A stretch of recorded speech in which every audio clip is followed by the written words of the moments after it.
Let's get you more now on that. Political commentator and author of No White Lies, Black Politics and White Power in South Africa is Kim Heller, and joins us now to talk more about reconciliation in the country. Thank you so much for your time on the program. Perhaps, Kim, let's start with your reflections on the package that we just rolled now. I know that so much is said about Reconciliation Day, but even more importantly so on why we observe such an important day. We are told to reflect, but to also look at where we come from, where we are, and where we're going. Let's get your reflections.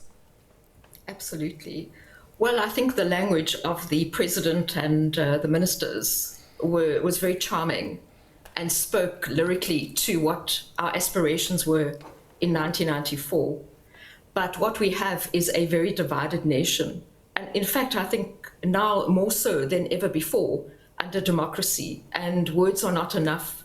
What we want to do is to revel and enjoy symbolic occasions and symbolic forms of unity, when in fact there is a great disharmony in the country that we need to address, and that is the undone injustices of both apartheid and colonialism.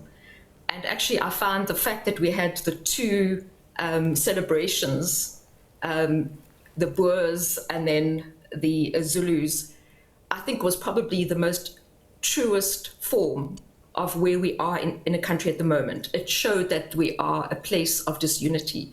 After all, we are the miracle nation that became the greatest and most unequal society in the world. And today's celebrations reflected a divided nation.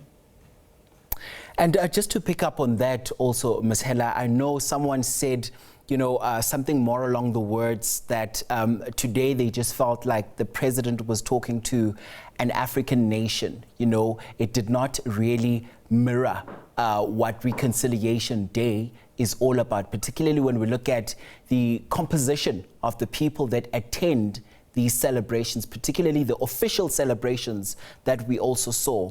What would your take on this be? I would actually have a completely different perspective because South Africa is a country, it's an African country. Africa is a place for Africans, and white people who have never reconciled themselves with the fact that they're actually foreigners in this land and that they have never given back reparations or tried to transform the economy or give back land. These people need to fit in with the dominant culture and way of being of an African society. And we're very far from that. So I think this rainbow nationism is actually quite damaging to unity. We need to unify on the ideals of an African society. That is first and foremost. The black child who has been so neglected under apartheid and now under 30 years of democracy needs to be given center stage. That's when we'll reconcile with who we are as South Africans, an African nation. We need to push for sovereignty.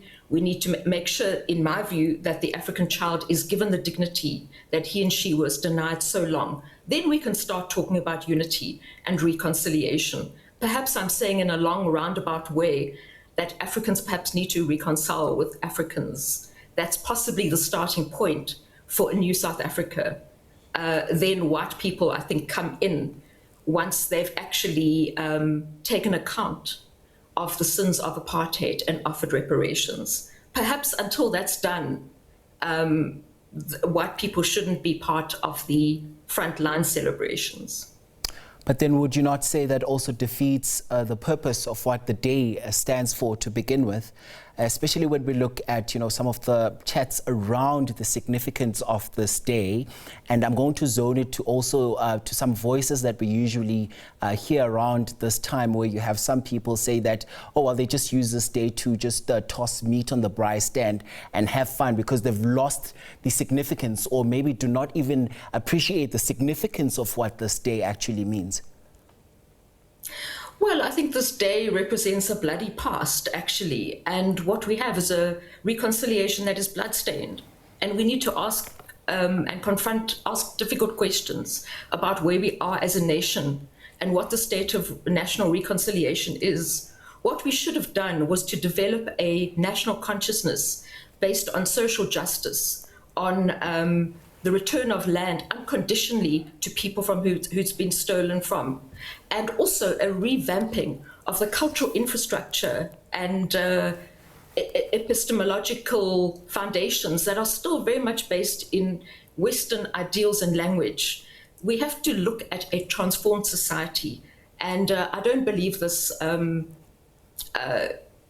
like petty celebration, the symbolic celebration, the braaiing is actually how we should go about it. We need to have hard discussions to build a genuine and stable society in which all can be prosperous and all can be reunited.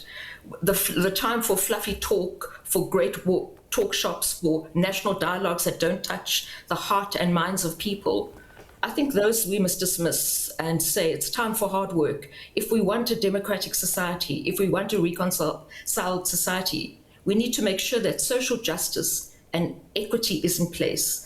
Otherwise, we don't deserve it, to be quite honest. And, just to pick up on that, before I let you go, how do we actually go about then forging with the unity that you now talk about? Because so much has been said, particularly when we look at, around the injustices that you also spoke about there, and the conversations that need to be had, and conversations that must be had in an open and honest manner. Just how honest are we being with some of the conversations that we're having around reconciliation? Because I know that analysts keep on saying that dialogue is one way to bridge the gap, to ensure that we're at least getting on a level playing field. But how honest are we being really in terms of having those conversations? Well, we have to question whether the need for dialogue is so important anymore, because my feeling is different. I think 31 years into democracy, there should be no debates about the restoration of society, of return of stolen land, and of the transformation of a society so that the majority of Black people should benefit. So perhaps maybe this dialogue thing is not amounting to much. I think it's time for the government and other organizations to actually put in place the democracy that we all fought for. And some of us have lost family members, friends, comrades to this great fight for liberation. And today we have a terribly distorted and bloodstained democracy. We need to shift that by doing hard work. Perhaps dialogue isn't taking us to the place. Perhaps it's time for white people to dismiss and give up their advantage and privilege. And that would be the start of a better society, in my view, and a true reconciliation. We cannot reconcile as a privileged class of white people and a poor Black majority. We cannot reconcile if we are not equal partners. That's my hardline stance on that. All right, I must thank you so much for your time on the program. That is Kim Heller, and she is a political commentator as well as author. Thank you so much for your time and insights on the program.